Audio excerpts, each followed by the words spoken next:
Most people carry on their lives, particularly in the West, with no realization that there's a bigger picture. They carry on like hamsters in the wheel, going round and round in the belief that they're getting somewhere. Occasionally they might ask the question, surely there must be more to life than this? And then they might start looking into religion, and they might find some very nice beliefs based on what happens after you die and so on. And that's usually about as far as it goes, especially in the West. However, in the East, particularly in India, we are offered the possibility of escape from this hamster wheel that goes round and round relentlessly.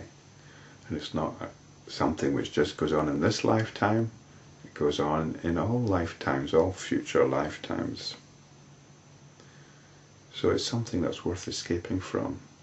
There's this possibility of escape. And this is what we call enlightenment. And enlightenment is realizing the nature of our essential being. And the nature of our essential being is nothing personal.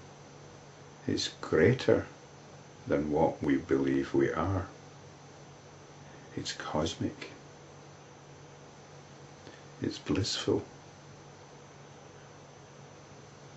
And once we're in touch with that, then we can get on with whatever we get on with, even if it still looks like we're going round the hamster wheel.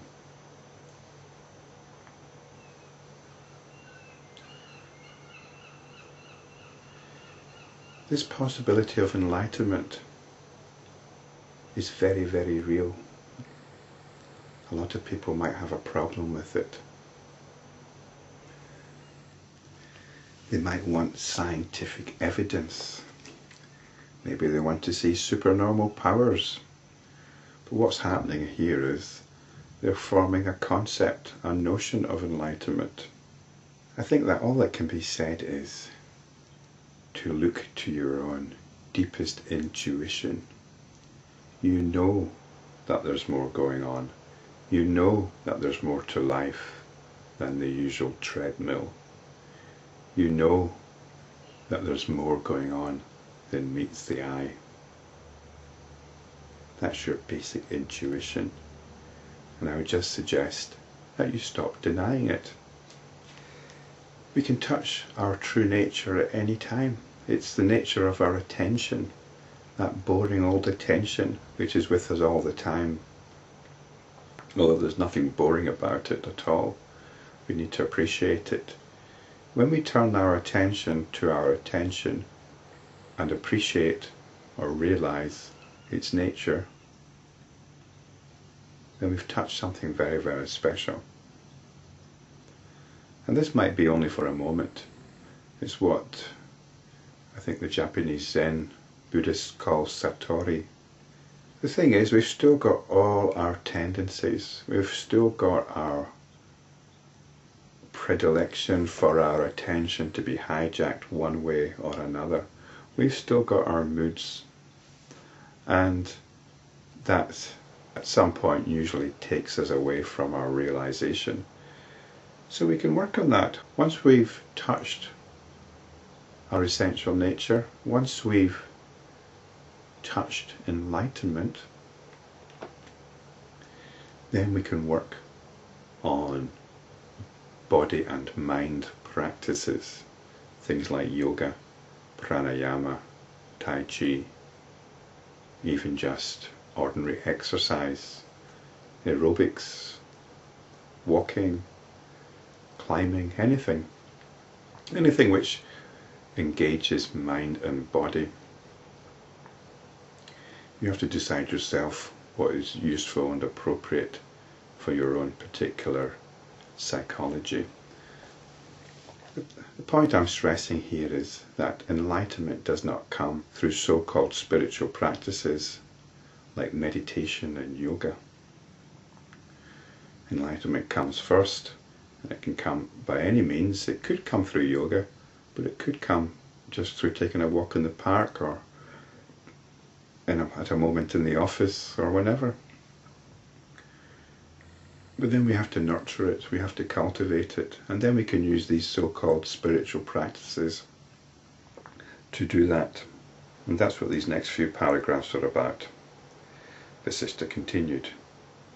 If one works without any attachment and without any thought for the future, and if one is constantly aware that the life of the body is short, the mental conditioning does not arise. Then the mind is not activated. Control of the prana is also control of the mind, and therefore an intelligent person should practice pranayama. And as I said, it can be any so-called spiritual practice. It is not possible to master the mind without adopting intelligent methods. Study of scriptures, dealing with self-knowledge, company of holy ones, the abandonment of mental conditioning, and also the control of prana. These are the methods for the control of the mind. Only ignorant people resort to violent practices, neglecting these intelligent methods of controlling the mind. And it seems that these violent practices are referring to hatha yoga. But I think it's all a question of approach, really. The ignorant are weak and do not have enough faith even to investigate the truth.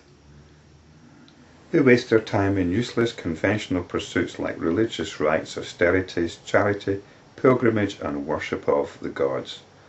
So that's the people that are looking for something in conventional religion rather than pursuing enlightenment directly. Give up all these, O Rama, and resort to pure intelligence. Remain free from attraction and repulsion by the removal from your heart of the notion of the existence of objects of experience. Stop believing in a solid external world. Rest in your heart in the unchanging and indivisible consciousness. Live an active life, free from the false notion that I am the doer. You just get on with what needs to be got on with.